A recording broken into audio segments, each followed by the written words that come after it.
streak goes down today. I don't know. Yeah, who knows? It might be. It's just one of those things that it's like, well, like it was easy to plan this on like Tuesday or Wednesday because we're like, oh yeah, Sunday. Like, yeah, of course we don't have anything going on. Yeah. And then you're like, oh, wait a minute, we can drink hardcore. We don't have to go to work on Monday. So everybody's like, maybe I forgot about it. So it might be the same for the viewers tonight too. We'll see. I'm sure it will be. Yeah. That's what we got. We got 2 on right now, 2. Yeah, I definitely had to make a conscious effort today to, not drink so much. It's like I'm gonna be recorded later, so cut back. No, I'm with you on that. I was pull out the old 80 proof super premium. There you go. There you go. Now, a lot of people say that that's at least. I mean, I've never actually had it myself, but most people say that, or at least what Four Roses try to say, that it tries to appeal to the Japanese market. It's supposed to be very sweet compared to regular Four Roses. Like, what's your take on it? Pretty much, it's on point. Pretty much exactly what you would expect it to be. Is it like chewing on a Splenda packet or something like that? Not that quite dramatic. Maybe stevia. Yeah, there you go. It's good. It's sweet. It's a slightly sweeter, but it's not like. Yeah, it's not dramatic. It's not a huge. You're not gonna be like, oh, this isn't Four Roses. What is this? It's just like ever so slightly sweeter. It's just a little bit different. It's good. It's okay. It's not worth like paying the premium to get a bottle. I mean, if you have a friend going to Japan, they can bring you one back and you want to try the novelty, sure. Like, it's a beautiful, actual gorgeous bottle with like a definitely. Yeah, it was a wedding gift from a good friend. So, so there you go. But like, if people are thinking about trying to pay to import one, nah, it's not like you're going for like a Blanton straight from the barrel or something here. Yeah. Right. Yeah. Nothing that, if it's anything, you said it's the novelty of it. That's it. That's exactly what that one is. I'm with you. Well, we got, I'm going to give it till 9:10. Once 9:10, we're going to start. Ryan said he's actually driving back from Lexington right now, so he might hop in like 20 minutes into this. Okay. And then Blake is probably the only other person we might be missing. Right? Yeah, I thought about putting out the bat signal and figuring out if anybody else wants to join in, but I couldn't really think of any other like bloggers. I mean, I sent an email or sent something out to like say like Brett Atlas and a few other people, see if they wanted to join, but it's late notice of Memorial Day, so a lot of people had a lot of stuff going on. So yeah. It's typical. Unless there's somebody on chat that wants to join, you got 2 minutes. But I'll actually put the chat link in here for y'all too, and then we'll get started. I am up for just ad-libbing it and winging it, or if there's a few other topics you all want to bring up tonight, we can do that. For anybody that's on chat, if there's some topics that you'd like to talk about, I'd say go ahead and toss them into the chat as well, because it can't hurt to have more things to talk about. Hey, John Brown. We can talk about some other. Let's see. What are you guys drinking? You can start there. I have a standard Blade and Bow right now. I've never actually owned a bottle of that. Well, it's funny because I reviewed the 22 Force the other week, and I was like, I wonder how that holds up against the standard. So I got a bottle, and 22 is definitely better. But this is, you know what? I just reviewed it this week. It's good. It's an average as can be bourbon that's for $50 then overpriced, right? But it's a nice sipper. It's just average. So for $50, it's a lot for an average sipper. And there's Blake. He made there it. There he is. Hello. What's going on? Blake, your streak was in jeopardy there for a little bit. It was very much in jeopardy. I wasn't paying attention because I was thrown off by the Sunday night, and then we started the bedtime routine a little late. But I'm here. It's all got 4 of them to rifle through now too. Well, I guess the twins are sleeping wherever they want, but still. Yeah. No, it's a process. Let's see. How do I?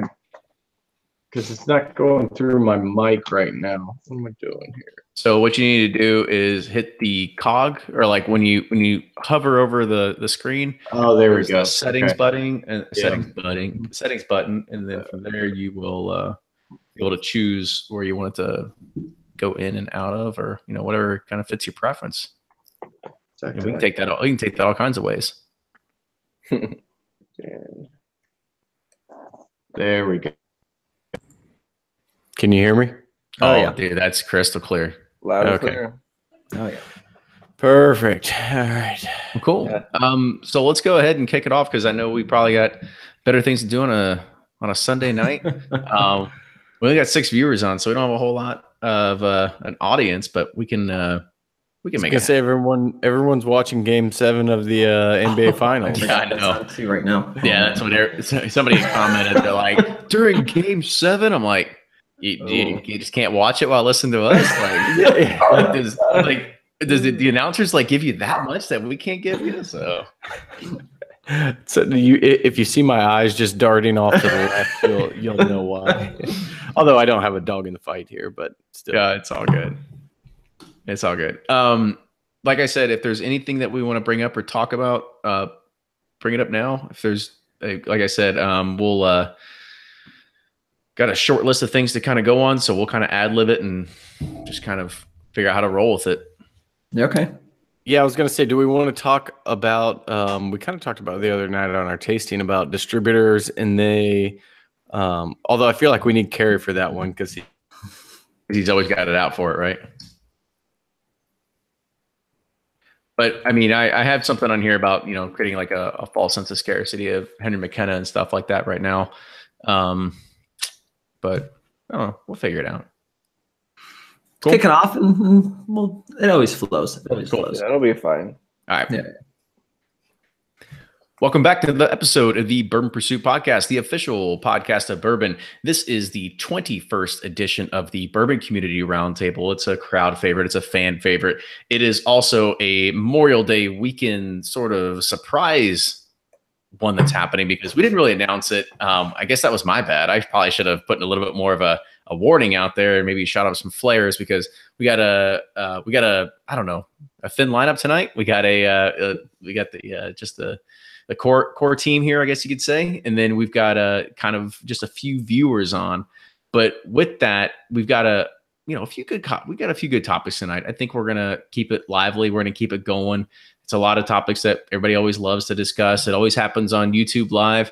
Usually happens on a Tuesday. I appreciate everybody kind of taking time out of their day. I know this doesn't come out till Thursday, but I got to leave town this week, so that means I've got a full day of editing and publishing and promoting tomorrow. So I appreciate these guys jumping on, but let's go ahead and start with a man that is he's been on here before with the Roundtable, but he's not always a regular. So Max Christie, welcome back to the show. Thanks, man. It's really good to be here as always. So go ahead and tell everybody where you blog at and where they can find you, because I think we're outnumbered by Florida tonight. We got you. We fared through the tropical storm Alberto, and we came out the other side strong. Yeah, I'm Max. I run Superfly Bourbon Club with my best friend Mike. We're on Instagram, social media, and of course, superflybourbonclub.com. I do have to apologize. Been a little bit of a hiatus lately. I just got married. Mike just moved from California to Seattle, so we've been lagging a little bit, but we've got 2 or 3 good articles that should be popping up within the next week or so. So check us out now so you can see them when they come out. Awesome. And I'm going to bring that up as one of the other topics that we're going to talk about too, because I remember you coming here for a bachelor party, and I think we should probably hit on some of the good spots to hit on. But Jordan, I'll let you go next. Cool. So this is Jordan from breakingbourbon.com. I'm one of 3 guys who runs the site. You can find us on Instagram, Facebook, Twitter at Breaking Bourbon. You can also find us on Patreon at the same handle. We do really great articles, reviews, and of course our up-to-date daily release calendar. Find out what's coming and going in the bourbon world. And Blake, as usual, you got to keep your streak going. And we can't hear you. I think you hit mute, Blake. He's looking around for the button. I don't know. Still can't hear you. I don't know what you did. We heard you for a second. Yeah. I don't know what you did. We did really well there for a second. You're not muted on this end. Still can't hear you. If you want to drop out and come back in, we can wait. Can you hear us? Oh, there you go. Yeah. Bye, Blake. All right, you can cut this out later. Yeah, I know. That's I was going to say, I was like, the best part about doing some of these, I don't have to cut anything. Like, and now I have to like go back tomorrow and be like, all right, well, here and here and here and here. That's what we're not going to continue this until he comes back on, because then I don't have to worry about. There you go. And when he does, so after Blake introduced himself, I do have a fun story to tell the Bourbon Community Roundtable, but we'll wait till Blake gets black. All right, we'll do that. We'll do that. Okay, here we go. Can you hear me? Yeah. There we go. Okay, yeah. This is Blake from Bourboner.com. I don't like to make the editing process easy on Kenny. I just screw something up at least every time I'm on here, so he has to go through and just wait till he sees my mouth move, and then he knows that's when it's time to edit. But you can find me at Bourboner.com, all the social media, Twitter, Instagram, Facebook, YouTube channel. Reviews, different posts, all kinds of stuff. So check it out. Well, good. So while we were on our editing break right there, Jordan said he had a funny story or maybe a fun story. I don't know, whatever it is. So this was a fun story. So I was down it was the weekend before Derby in Louisville. It was the day before I stopped over and got my bottles from your place, Kenny. So me and my wife are in Trader Joe's, right down near the Frankfurt area, Frankfurt Ave. And it was really funny. So we're just doing our shopping, and this guy comes up to me and he taps me on the shoulder. He's like, "Oh, excuse me. I think I know you." And in my head, I'm like, "Oh, well, I used to live in Louisville. Did we work together? This is going to be really embarrassing." And I look at him and I'm like, "Man, I have no idea who you are."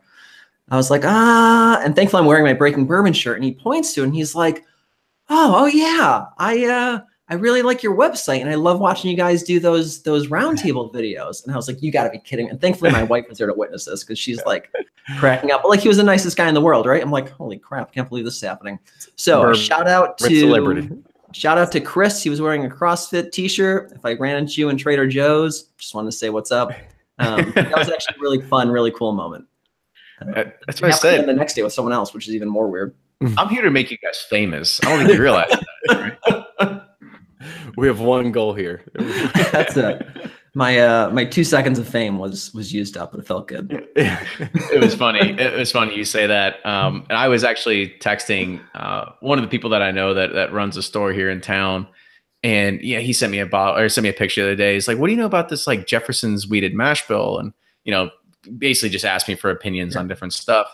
And I gave my opinion and just said like, "Oh, I'm sure it's great. Like, I don't know who they're trying to appeal to, whether it's like the uneducated consumer, or maybe it's the educated consumer that is looking for the next thing. Like, who knows, right?" But anyway, and I said, I finished up just like, "Hey, how you doing? I haven't talked to you in a while." He said, Good. How are you been?" I was like, "Oh man, the podcast is great and whatever." And he's like, "What podcast?" And so I sent him like the links to everything, and he goes, "I didn't know you're like bourbon famous." I was like, no, I was like, I don't know if we're there yet. We got a little ways to go until that point comes, but it's a fine line between bourbon famous and just spending too much time talking about bourbon and posting about bourbon. Bourbon obsessed is probably a much better term for where I'm at this point. There you go. It could be. I mean, I think yeah, exactly. I think what we do is just we take it to the next level where we're like, oh yeah, we can just take this as a side hobby that then ends up becoming almost 50% of our normal time that we should be spending on our actual job, right? Yeah. Oh yeah.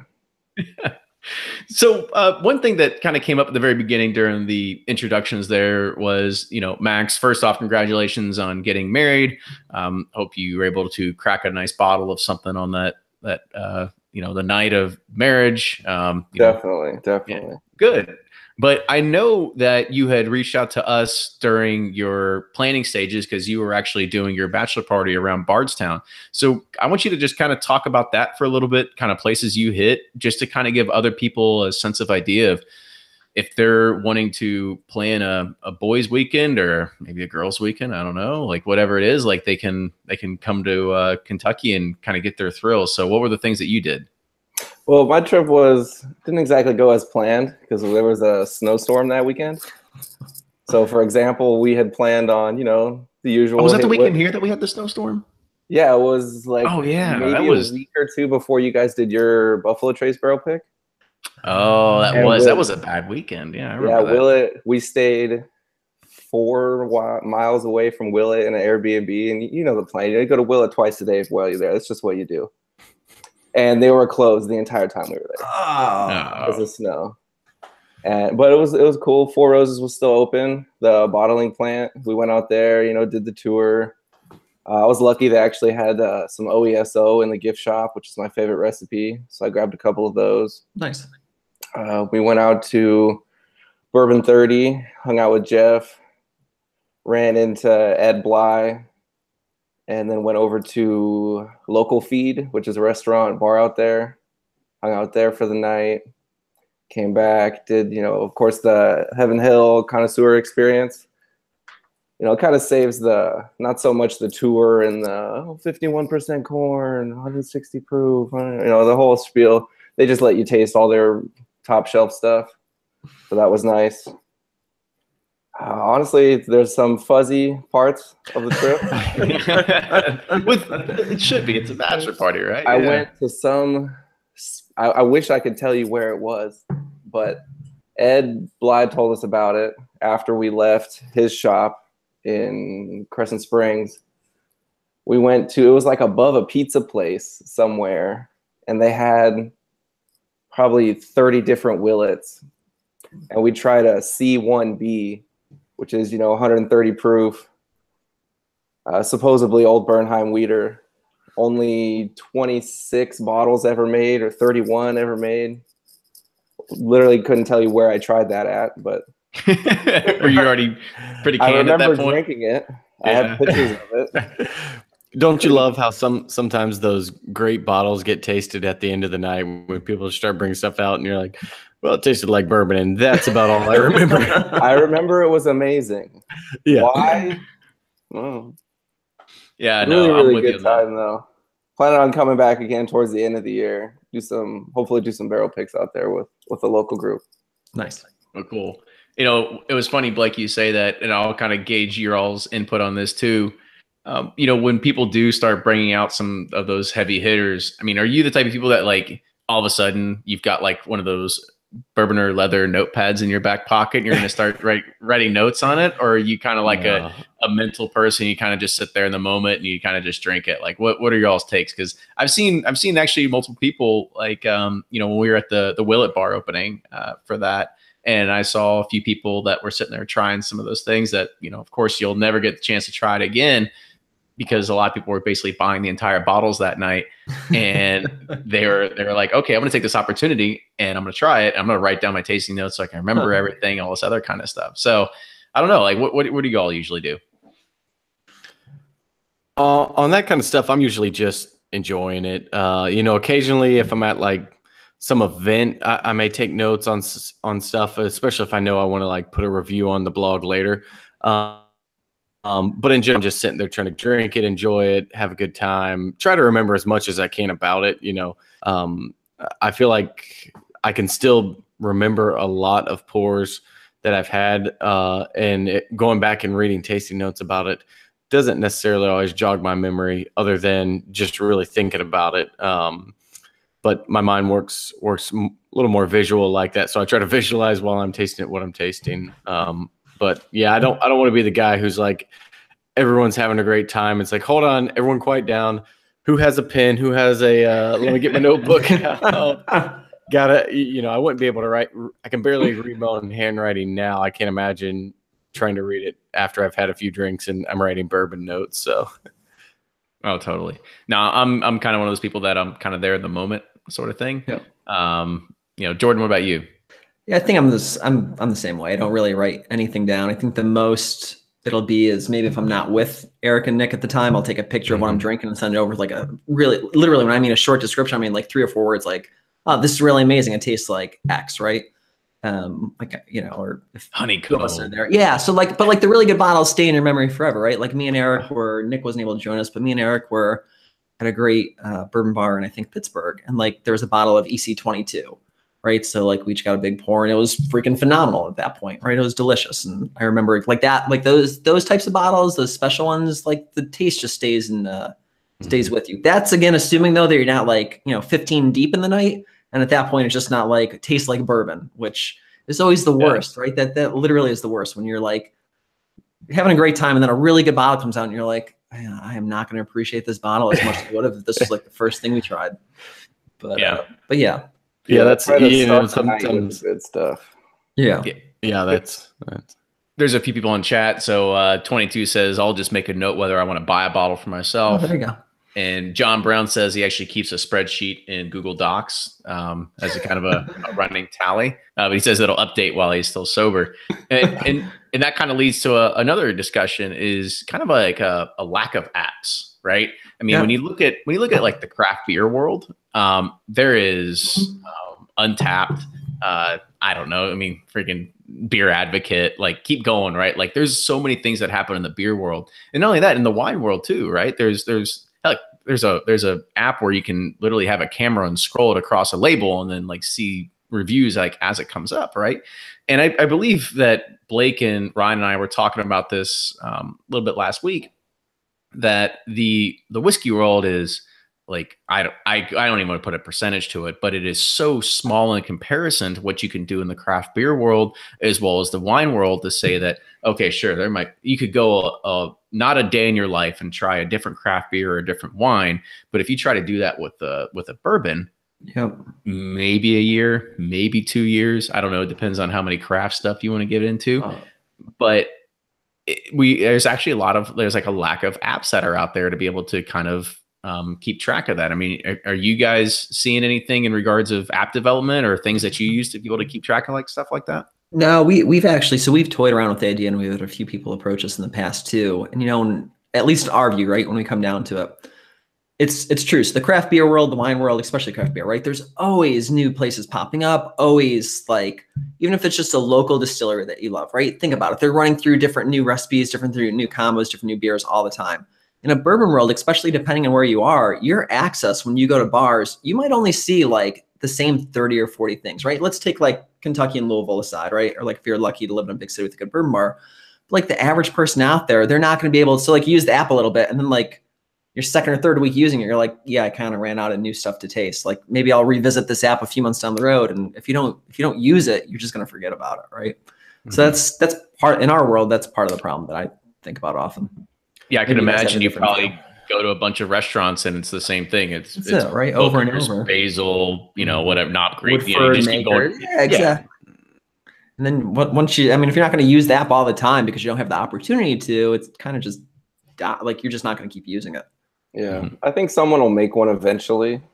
I mean, we have a Will It app now, so I mean, there's people doing these kind of things. I just think it's a matter of time for someone to do it. And then, I think that's the challenge. You can make it, I'll download it, but how are you going to get people to keep using it? That's the whole thing. And there's been a few of them. There's been, Distiller's the popular one. Yeah. But then there was one called Barreled, one called, I still have it. In your app graveyard folder? Is it that Bourbon app that never made it to light? What happened with that? That's what I was going to say. So the Bourboner app, that was the idea. That's kind of what got Bourboner started, was to have this place. And the things I ran into were, one, I'm not a developer, so to do it was really expensive, and the blog just kind of took off a little more than the app ever did. And two, what we just talked about, there's 400, 500, if you include all whiskeys, then it gets a little bit broader. But the problem is the monetization of it. Where somebody like Untapped, they have all these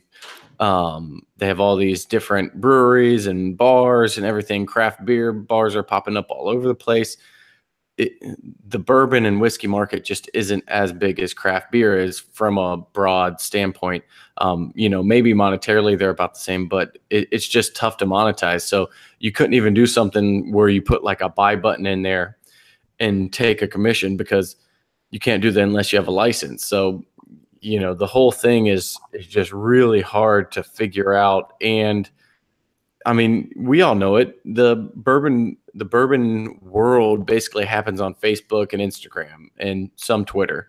Reddit kind of has its own thing, but for the most part, I'd say it's 80% Facebook is where all the bourbon conversation happens. And so trying to move that from a platform people are already on to your app, that's a tough thing to do.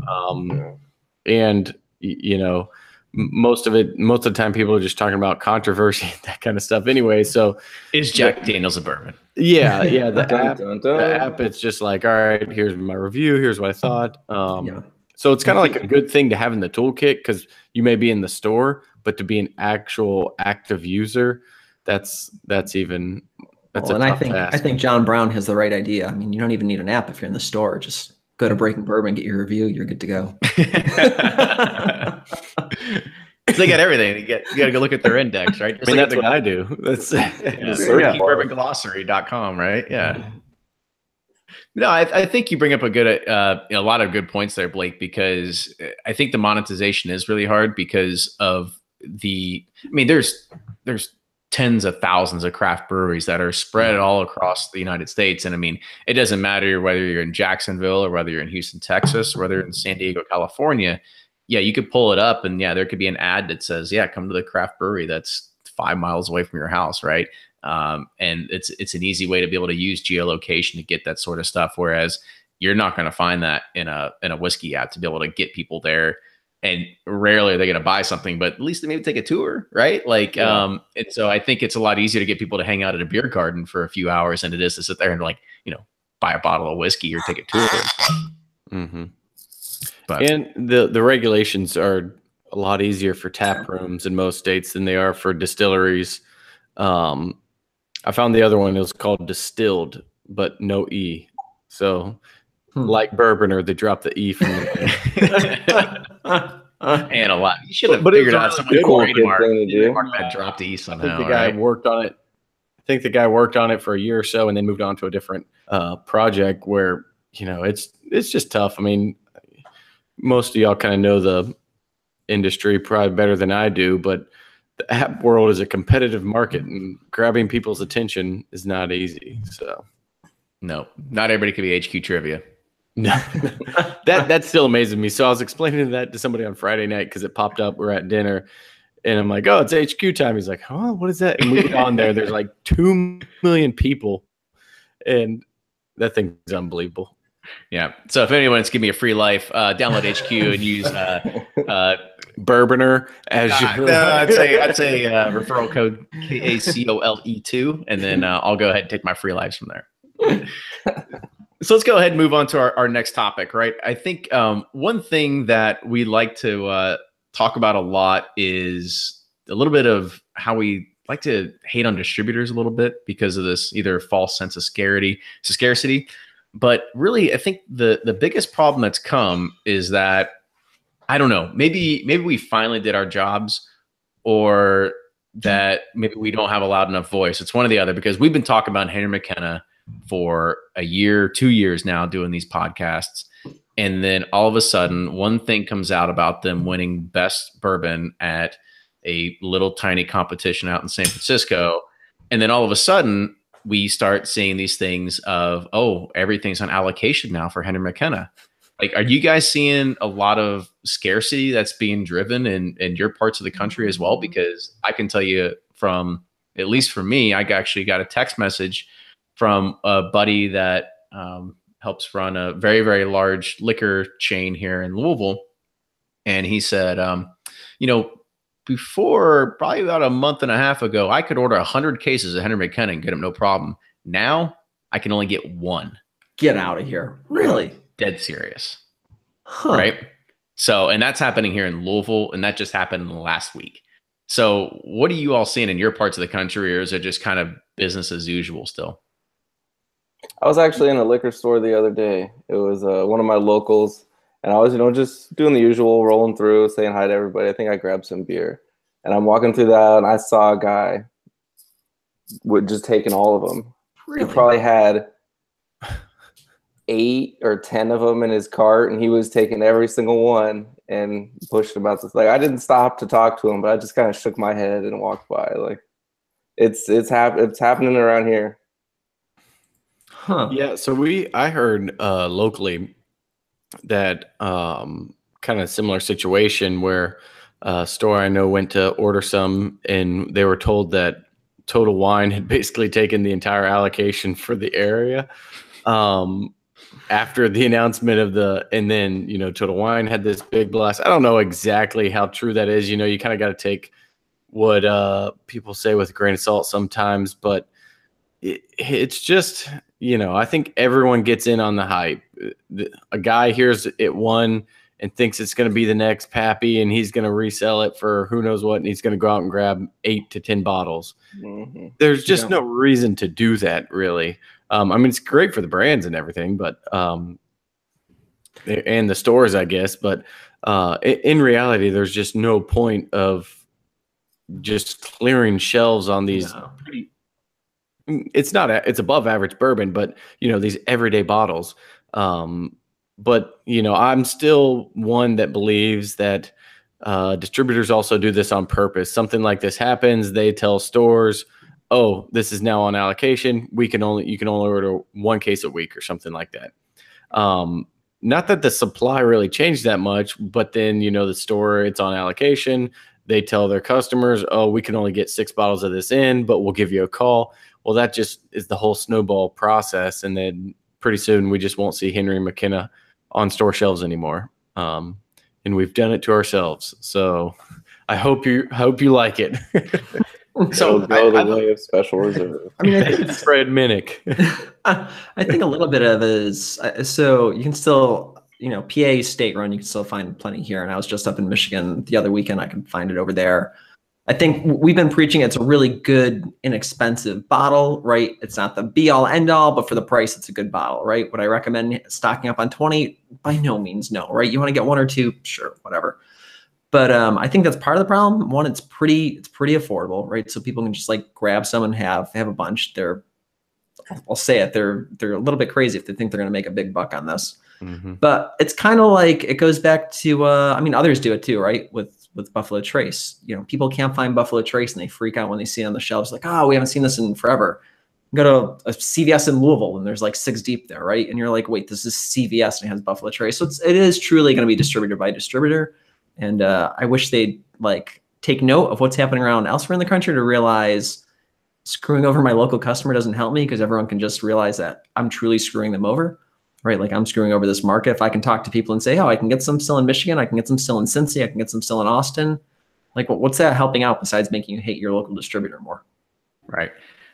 I can at least say I have it on at least a fairly decent word that from the depths of Heaven Hill that they are not going to be removing age statements or changing anything. They're not like pumping out more Henry McKenna. It's just business as usual for them. So they're not going to be changing anything with that. I've actually seen the Henry McKenna bottling line.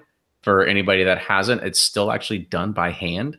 Really? Unlike Elijah Craig and Evan Williams and some other things that are, it's just automated to the T, right? But I've actually seen the Henry McKenna bottle line, and it's actually done right in the spot where they do William Heaven Hill and a few other small ones, right? It's literally like 2 folding out tables where people sit there and handwrite all this other kind of crap, right? But the other thing that is kind of interesting about this is that sure, people go out and they try to buy it up, but I think a lot of people that are in the know, they actually know better, right?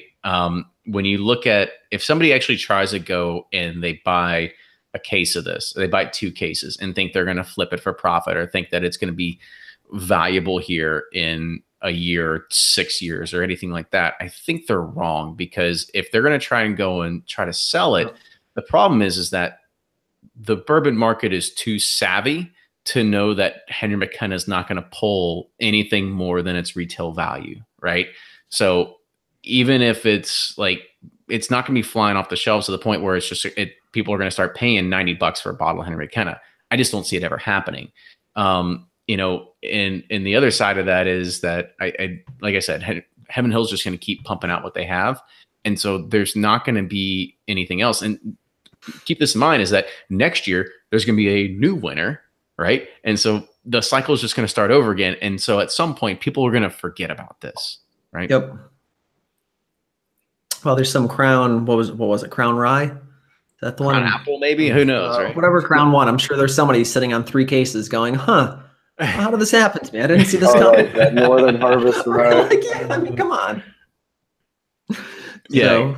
who knows? Maybe you'll see some discounted McKenna on Facebook pretty soon. Yeah, and that's what I was saying. I was like, just people in the groups that are trying to either sell bourbon or buy bourbon, they know better. They're not going to spend the money on Henry McKenna to be able to do that. I mean, it's not worth shipping. We could say that maybe this is like the early train of Weller 12, but I don't believe it because it doesn't have the mythological hierarchy of Pappy above it, right? So it's not going to have that sort of pull. Yep.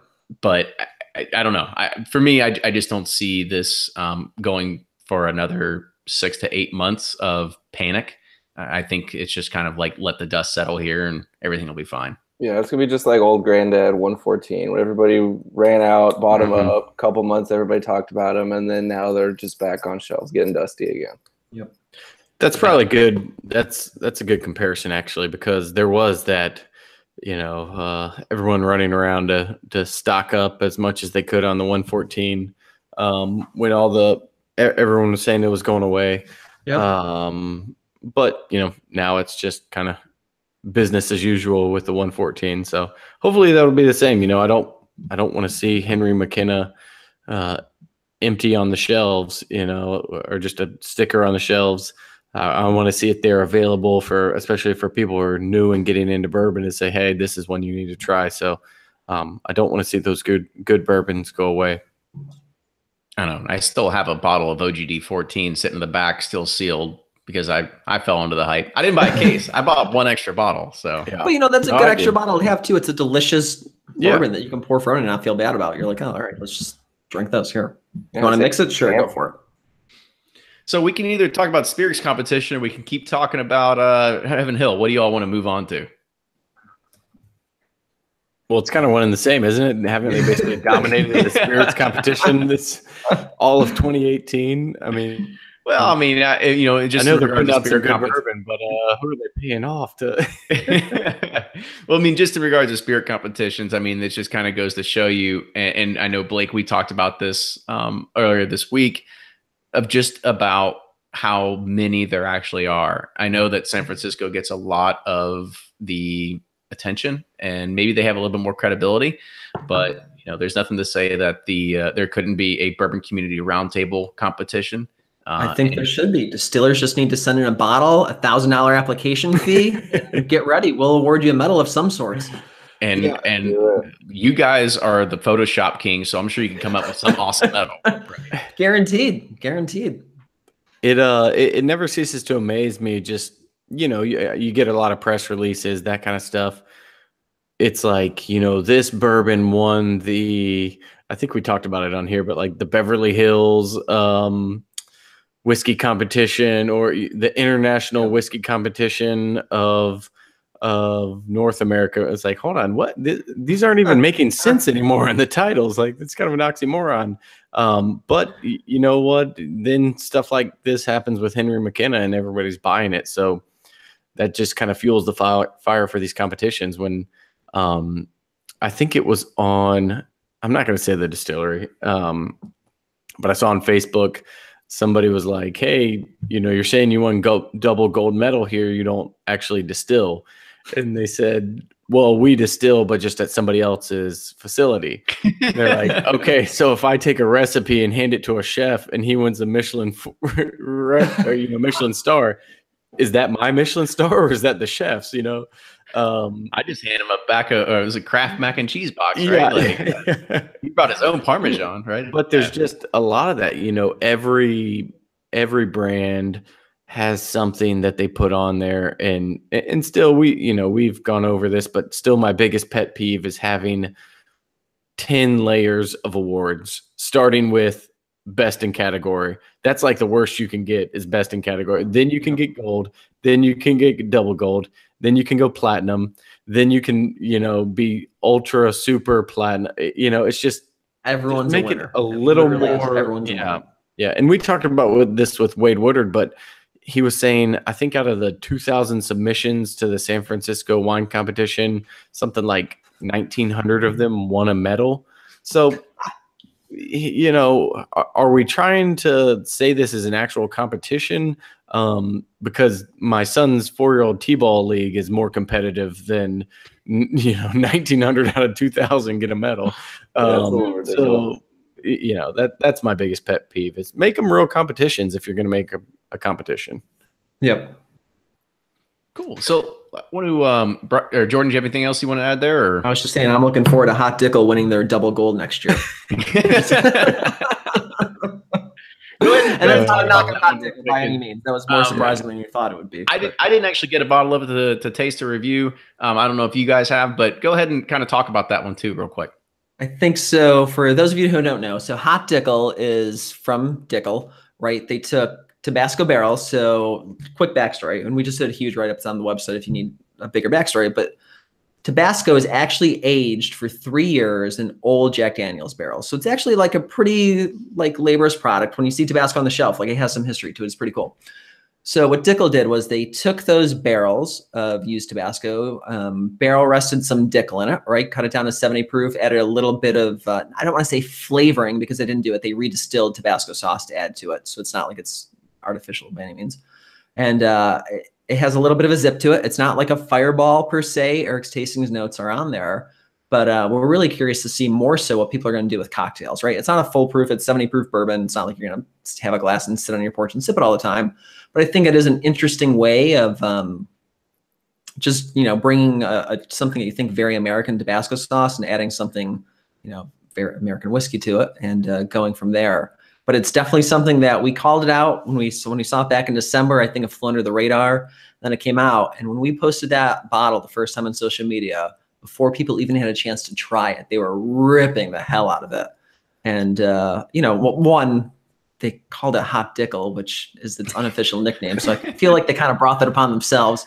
But nickname aside, it's one of those, it's super polarizing, right?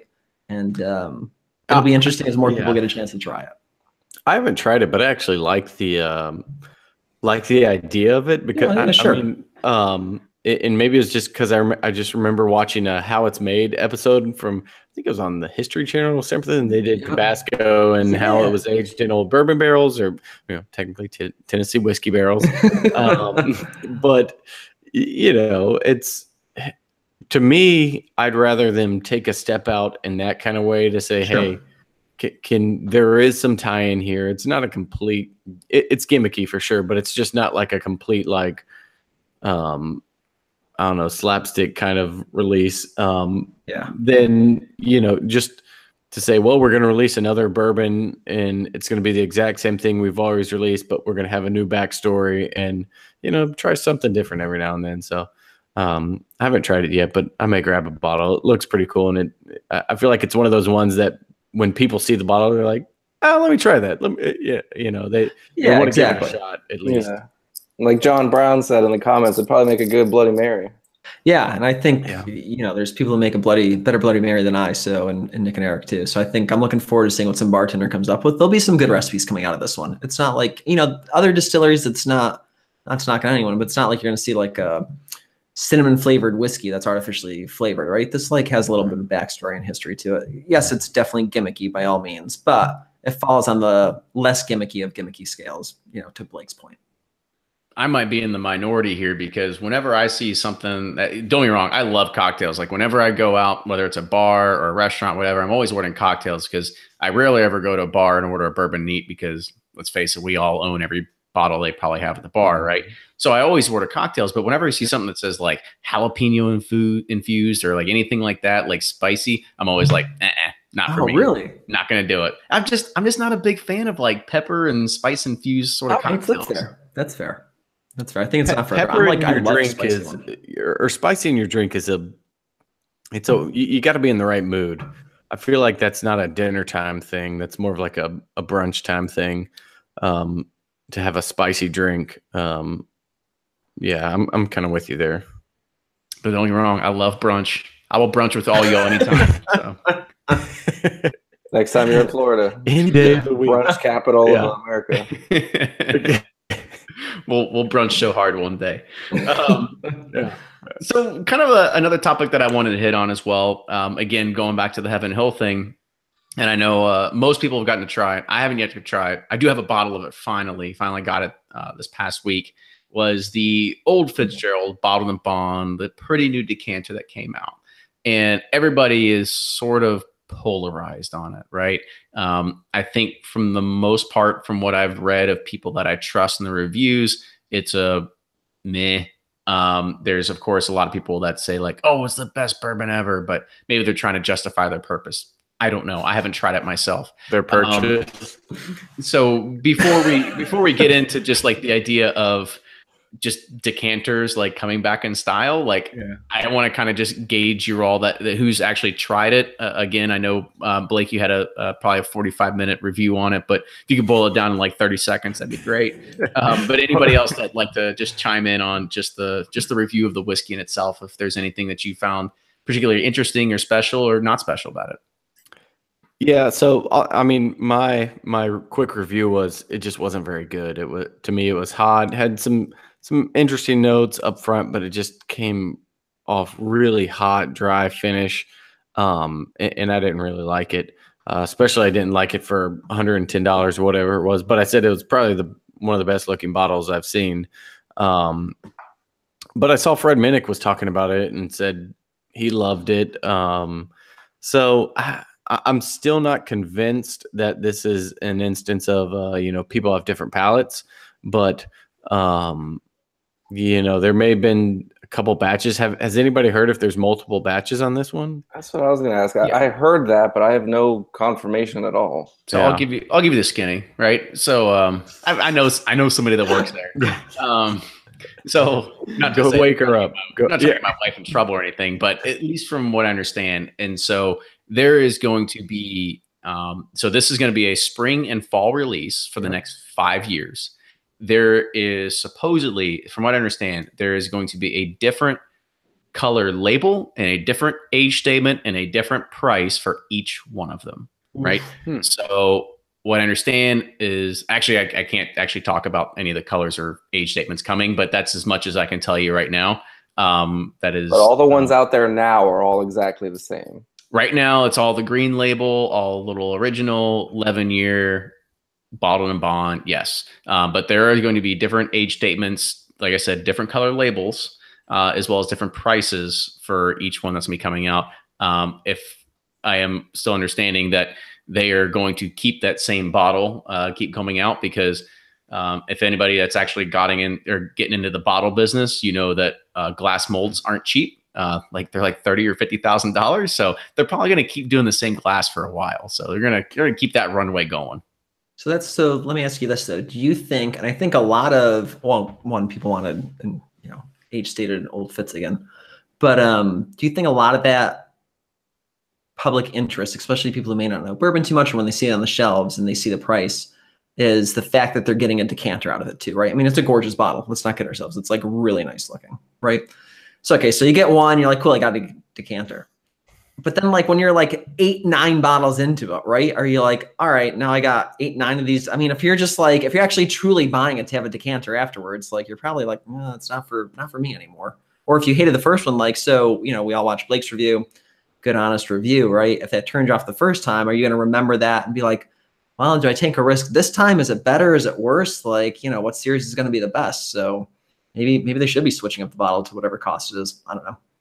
Let's be honest. We're the most selfish people in the world, or bourbon drinkers, right? Like you're gonna go buy it. This is true, but like, if it's in front of your face, you're gonna go buy it. This is true. Let's be honest. I think it's just because it looks different. Like if you look at Al Young, and not to knock that was one of my favorite whiskeys of last year. But if you look at what secondary prices are of that compared to any other limited edition Four Roses from the past 5 or 6 years, that's more expensive than any of them, in my opinion, just because it looks different. So this one, no other bottle that you see on the shelf. 23-year mix in it too. So people always dig something that has an older thing on it. But it looks really cool sitting on the shelf next to all your other bottles. You charge a little more for it. I think we kind of saw this with Stag Junior too. Whenever it was first released, the first batch wasn't that great. Ooh, that's hot as hell. But they definitely improved on it since then. It just kind of surprised me. I guess when you have those barrels set aside for a certain project and you dump them and you're like, Well, maybe it's not, I mean, because they know these guys have good palates, you know, they're not dumb. What else do you do? I mean, you're kind of stuck at that point, you know. Maybe you can add a couple more barrels here and there, but it's not like they can just scrap it, you know, dump out a 100 or 200 barrel batch of bourbon because they didn't like it. You know, it's kind of like, well, you got to release it at that point. So, yeah, that is interesting to hear that it's going to come out in multiple or different years, and I assume higher price points, even though Kenny won't probably tell us. But honestly, I can only assume it'll just be higher price points. But you know, hopefully they improve on it, because what was it, PHC 3, 4? That was a wheated bourbon. The first wheated bourbon they had. Yeah, I'll have to go back and. Yeah, but it was really good. So it's not like I think Heaven Hill doesn't have good wheated bourbon aging. I just didn't think this one was. I didn't think this one hit the mark. So, I mean, but yeah, to all of your point, we're all going to buy it if we see it on the shelf. I mean, at least one bottle. You know, if I see multiple, I'm not going to like stock up on them or anything. But that bottle's too hard to pass up if you see it on the shelf. So, do you think this could be a start to the 70s decanter trend that was going on back then? Oh yeah, I mean, you see it across the board. If something works, everyone else jumps on. I mean, just in the raised proof or the barrel proof releases really didn't start coming around until, I mean, you know, there's always one or two, but 4 or 5 years ago when everything started hitting, you know, Elijah Craig started doing it out of the gift shop. Then it became an actual release a couple times. And then it, you know, 3-4 times a year now. Then Stag Junior. Pretty much everyone has a barrel proof release. Even Makers. Yeah, Makers comes out with Makers cast strength. So I think we'll, which we kind of already are seeing a lot of these brands come out with, you know, these ornate bottles. Well, you know, a few years ago, IW Harper did that 15-year release. Yeah, that was a throwback to straight 70s, right? Well, that's cool true. Bottle. Because there's that one, you know, as we already mentioned, the Al Young's was a throwback bottle. So, and actually, I just realized me and Max have matching hats. Or no, I'm not wearing that hat. I do have that hat, but I'm not wearing that. I am wearing the Bourboner hat. Is that a Willet hat? Four Roses hat, but close enough. Oh, really? Hold on, turn it around. That's so funny. pretty. I bought pretty much the exact same hat, but it's Willet. Good to see they're buying from the same supplier, just like their grains. I'm teaming up. Yeah. So the other thing that is interesting about the decanter side is that, you know, in the 70s, it was to try to reinvigorate people to buy stuff. Now it's about capitalizing on the market, right? It's about saying, like, we have a market. We have people that are going to buy this, so we're going to go ahead and, I don't know, I've seen people that said $30 whiskey, $80 bottle, right? Like, that's how they're kind of justifying, you know, what it kind of is inside there. I mean, I've even seen people that said, like, hell, just go get the $20 or $30 Old Fitz bottled and bond, just the regular stuff, and I think you'll be happier. You know, at the end of the day, right? Buy an empty bottle off the secondary. Yeah, or do that, right? You know, the one thing, so, well, and you got a bottle of this, Kenny, so we haven't picked up ours yet, but really cool decanter, right? Super cool, and I'm sure it'll be functional down the road. But the only thing that keeps annoying me is it's a cork, right? It's like a real cork. And I'm like, all right, so this is a cool decanter until this thing dries out. And you're like, crap. If Heaven Hill is smart, they'd almost sell like a, you know, when the series completes, like just a plastic or whatever top that would match. You could just pop in, and then you could actually use this for a while. Or if someone's smart, they just come up and start selling those to begin with. But, I'll mention it to the design team. There you go. I mean, it's just, I keep looking at this going, super cool bottle. They want people to use this as a decanter until the cork dries out, then people will be pissed. And so when you know, you make a pretty good point, Jordan, and I'll throw this your way.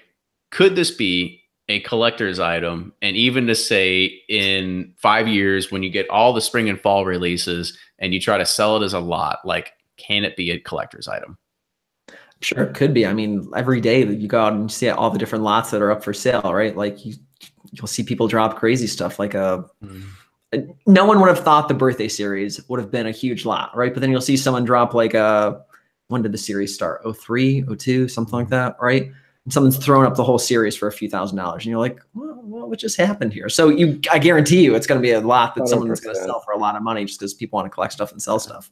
Even right? the E.H. Taylor series, you think about the tornado was a gimmick, and then Sour Mash was super gimmick. Yeah, Sour Mash too. Like, good luck buying one now. Oh yeah. I mean, they're individually way more expensive than anyone would have ever thought. But it kind of everyone wants that series, or just the full collection. Yeah, I think this will do well because it's a cool looking bottle, right? So this is, even if I shouldn't say that. I was going to say, even if bourbon goes out of style, people will still want that. If that was the case, people wouldn't have all these old decanters of Jim Beam and others that are, I saw someone post like a Jim Beam boxcar train edition the other day. I'm like, oh, this is cool. But I guarantee when bourbon crashed in the 80s, someone was like, what the hell do I want this for, right? Or like the Chessman set or stuff like that. So you might have to hold on to it for a long time if that's the case. But I think this one will do well, holding up its value and being a collector's item. I'll play a little devil's advocate on this one, right? Because when I think about it, sure, like it looks cool. It probably makes even a better background if you were sitting there watching on video and looking at it. But here's the other thing is that shit's hot right now, right? Yeah. And that I'm sure there's going to be a lot of people that are thinking the exact same thing versus people that were buying Old Forester birthday bourbon in 2003 and 2004 weren't necessarily thinking like, I'm going to hold on to this for like 10 years or 15 years. And then I'm going to create a whole series of it. They probably weren't thinking that, right? Like, because back then it was just kind of like, oh, it's just a thing, right? So I don't know. I think it's one of those things that if it is a collector series still at the end of 5 years and they're done with it, and even 6 years, 7 years at the end of it, like 2 years after, there's gonna be so many of them out there that I don't think the value is really gonna truly be there for a long, long time. Maybe, but then you throw stuff out from the Orphan Barrel series, and that just kind of blows up that whole theory, right? Because like Old Blowhard, they still made a ton of it, but you look at the price that's going for, and that people on their collection or sell a whole collection with it, and you're like, wait a second, they made so many bottles in this, and this is recent, and you're still willing to pay for that? So throwing a really cool design bottle, and yeah, maybe. By the way, I'm not encouraging anyone to like get the series and start hoarding it, because in my mind that's crazy talk. But I think there's a lot better bourbons that you can go chase down and actually enjoy if you have to end up cracking if they lose their value than this. But that's just me. Yeah, I feel bad for all the guys who were trading George T. Stagg for them right at the beginning when they came out. Oh. Right? The old Barter House. I remember just hounding my local Total Wine, and they finally got Barter House in, and I'm like flying to the store, hoping nobody beats me there. And then there was like 400,000 bottles of it released. Yeah. I will say though, me and Nick and Eric talk about this often, right? Barter House isn't a great bourbon. It's not a bad bourbon, but it's just an average bourbon, right? But show me another 20-year, and granted, age doesn't really make a bourbon better, right? But if you're into high ages, show me a better 20-year value out there right now. Mm-hmm. It's not, right? You're not going to find another 20-year bottle of bourbon out there for $80. Not saying it's great. I'd pick a ton of other bottles ahead of that. But that's the one bottle that always scratched my head. I'm like, why? Not that you were ripping on it, but why are people like ripping on Barter House? Like, that's a value if you're into age, right? It makes no sense to me. Yeah, I just don't know why people are into. Oh, I agree 100%. Don't get me wrong, right? Don't get me wrong. Yeah, I don't know why people are into a lot of things. Within bourbon and outside of bourbon. Yeah. Cool. So we'll wrap this up with one last topic for the night, and this was one that actually Max had talked about. Is that Bob Dylan has now released his line of whiskey. You've got Matthew McConaughey that's released his own line of whiskey. Do you think this is the beginning of something crazy of rock stars or actors or people in the bourbon community, roundtable celebrities that are going to be creating their own line of bourbon? Like, what do you guys think is going to be the end of this? We know Mila Kunis has a bourbon coming too, so there's another one to throw in there. Hold on, what? She does? I've heard the same thing too. Yeah. Did I miss that? She's got a barrel in there with her name on it. So what I was told, at least when I was there, in January. Well, I knew she has the barrel, but they're going to take that and blend it in with others that were distilled in the same. They distilled in the same week or day or whatever, and do something with it. I'll buy that. They were. I mean, if Drake getting his own whiskey didn't cause a celebrity crash to start, then nothing. There you go. Can't forget about good old Drizzy Drake. I mean, one thing I refuse to do on this podcast is talk bad about Drake. So I'm not going to go down that road.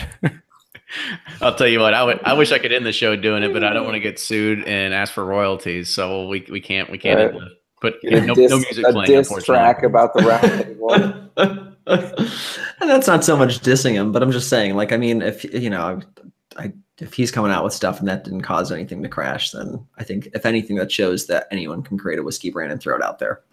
Right. Yeah, I think you're just going to see more and more of the celebrity endorsements because it's worked. I mean, you think about the Matthew McConaughey stuff. Yep. I don't know exact numbers, but I have to think that that's been a very successful thing for, Campari, but Wild Turkey. For sure. So, people are going to pick up on that. And I'm kind of surprised. I guess Beam does have Mila Kunis. And then I don't know. I think Old Forester getting in with the Statesman which is actually a really good bourbon, though. But I think you'll just see more and more of that celebrity endorsement because bourbon's cool at this point. So if you can find the right star to back it, it just pushes the brand even further. Yeah, and like Jordan said about good ones, the Bob Dylan rye. It's called Heaven's Door. It's actually really freaking good. It's a 6-year MGP rye. Oh, has anybody tried it yet? Yeah, I got tried some samples of it. Okay. They have Tennessee bourbon, a double-barreled whiskey, and then the rye whiskey. And the other two, I suspect Dickel sourcing. They're not exactly my palate, but the rye surprised the hell out of me. The rye is really good. It's 6-year MGP rye, finished in oak barrels that used to hold cigars. So it's kind of really? like a Smooth Ambler or Old Scout rye that's a little watered down and just a tad smokier. Interesting. So they did it from old cigar barrels? Yeah, I've got the sheet. It's some kind of fancy name. Because that's so I went to this Drew Estates barn smoker and I didn't realize this, like how they're doing that tobacco. He was saying they took, for like the Pappy Van Winkle cigar, they took 500 pounds of tobacco, pressed it with like, was it hydraulic lifts into these barrels and let it ferment, or I guess not ferment, but just aged in there. But I can't imagine that is palatable to put whiskey back into that. I don't know. It says it's Vosages Oak, Vosges, from Vosage. I'm probably sure I'm pronouncing that wrong. France. It says they used to hold cigar tobacco. But what's the proof on that? 95? 90. All right, so 95 proof. I'm sure they chill filtered it until exactly they get the flavor profile 92. They want. So it's actually Vosage oak is just like like we use a lot of white American oak. Or American white oak. So that's the type of oak. But man, that's interesting. I don't know. But you better get your mind right on Tennessee whiskey, man. It's going to blow up. It's the next big thing. Oh, yeah. Stock up now. Clear the shelves. Good things are coming. But so there's the last thing, John Belushi that's in chat. He was saying, there should be, his name's John Belushi in here. So there's John Belushi bourbon, Animal House bourbon, Toga bourbon. Yeah, you can just go on with that. So gotta love the Animal House references. But with that, I think we're gonna go ahead and wrap it up for tonight. So another solid show in the books, fellas. I want to say thank you for coming on again. I want to give you one more opportunity to wrap it up. Let people know, where you blog at. What's your grilling this weekend? Right, it's a Bourbon or Eats kind of weekend for Memorial Day. I know this is going to be coming out on Thursday, so it's going to be a little bit past it. So what did you grill / are you going to grill?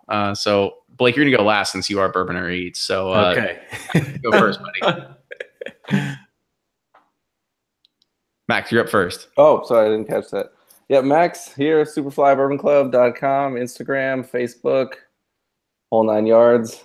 Got probably 2 or 3 articles coming within the next few weeks. Got the, of course, got to review the Old Baldy 2. Got a review of this guy coming, the Heaven's Door Rye, and then the other one, you'll see it when it comes out. So yeah, check us out. And today I grilled burgers. Tomorrow I'm smoking a brisket. Nice. So we'll see how the day goes, but I predict it to be a good day. Good deal. Jordan, you're up next, bud. See if you can top brisket. All right. So this is Jordan from breakingbourbon.com. I'm one of 3 guys. You can find us on Twitter, Instagram, Facebook, and of course, Patreon at Breaking Bourbon. We do reviews, articles, and our up-to-the-minute release calendar. And tomorrow I have set aside some prime ribeye caps that I'm going to be grilling. Whoa. Man, that sounds delicious too. A year ago, I didn't even know what those were. The sweet deliciousness is what they are. And you start going to Costco and you're like, ooh, look how marbled those are. Mm-hmm. All right, am I up? I am Blake from Bourboner, bourboner.com, BOURBONR, on all your social media outlets. And so I did a pork loin that if you check out Instagram stories today, it'll be on there and I'll save it to my profile. So I spent like hours trying to edit these videos on my iPhone to post them to Instagram stories. And for some reason in my mind, I'm thinking the stories allowed you 45 seconds. It doesn't. It's only 15 seconds. So then I had to find another program that split it up by 15-second increments, do this whole thing again. So I don't know if I'm going to continue with recipes on Instagram stories, but we'll see. It's a lot of work. And so tomorrow we're expecting, well, not expecting, it's 100% chance of rain. So I'm kind of playing it by ear on if I want to just grill between the rain or try to get like a long smoke in. So we'll see. Maybe some prime rib, maybe a brisket. Not quite sure yet. Maybe a brisket. You probably should start like right now if you're going to say maybe a brisket, right? Nah. The Myron Mix and Hot and Fast method. You can knock that thing out in 7 hours. Yeah, this is Bourboner Eats. Okay, he knows what he's talking about. There's one thing I know: food and bourbon. I spend way too much time researching. And diapers. You know where to find discounts on diapers now too, right? No, that's Amazon Prime. You just sign up for the annual subscription or the monthly subscription for annual or for Amazon Prime. You're all set. There you go. So, fellas, I want to say thank you for joining. For me, grilling, I'm going to just be American as hell and I'm just doing burgers, man. It's just about as nice. A classic. Maybe Nice. Maybe get some bison. Maybe bison burgers. Spice it a little bit. Little buffalo. Change it up.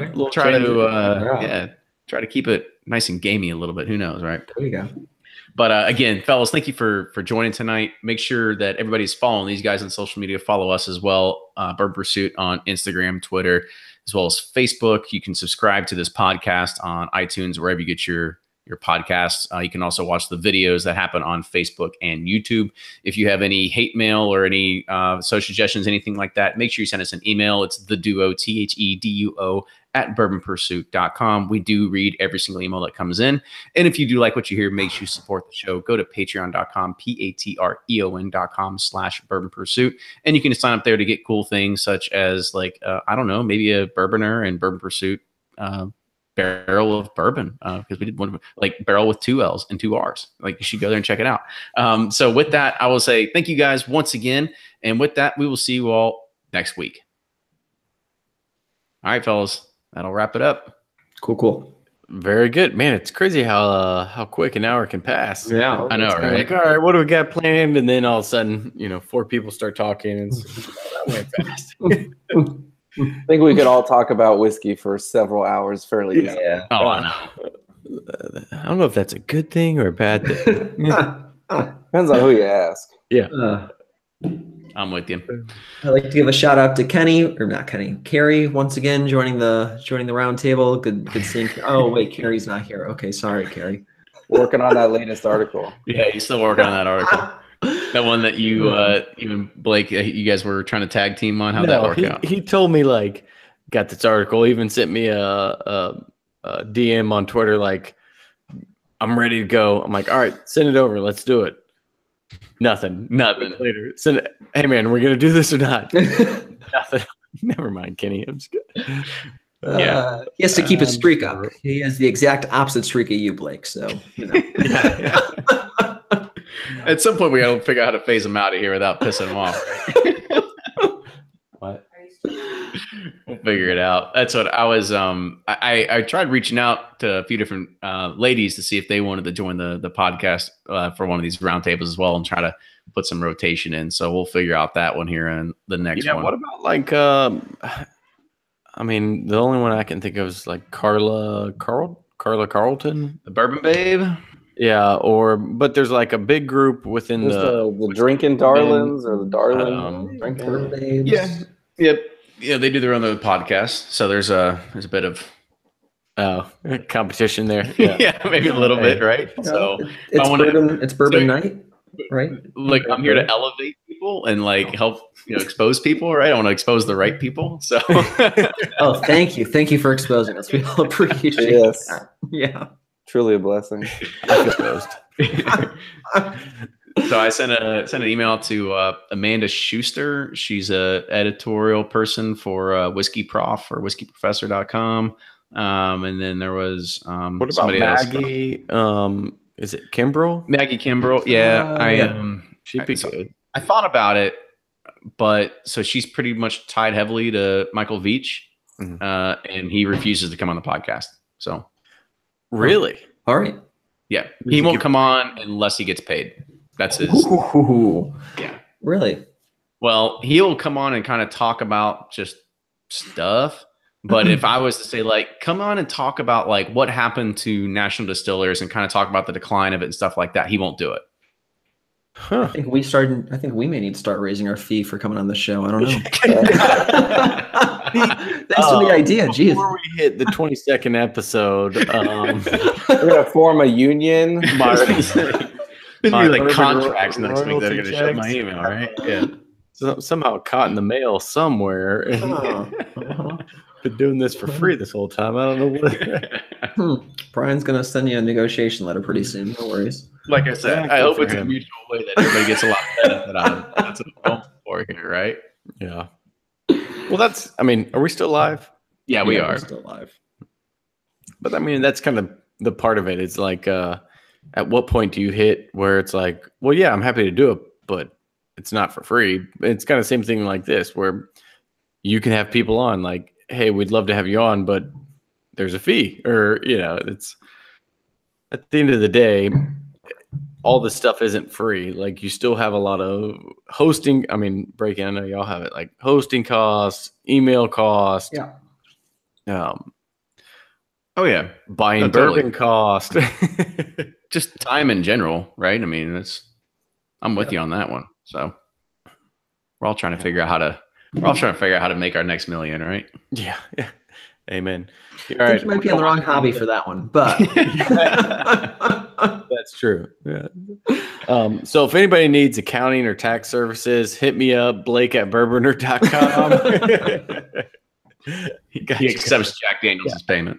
Actually, I got a text from Nick this week, and he was like, and a seeds from him, and I was like, all right, I'm doing something. I'll get him when I'm kind of in bourbon mode. And he's like, hey, man, what do you think about the Thomson Reuters software? Do you like UltraTax? Do you like? I'm like, oh, this is actual business. Yeah, man, it's been good so far. That's awesome. There's good crossover. So, all right, I'll see y'all later. Have a good y'all Monday. take care. Happy Memorial Day. Yep.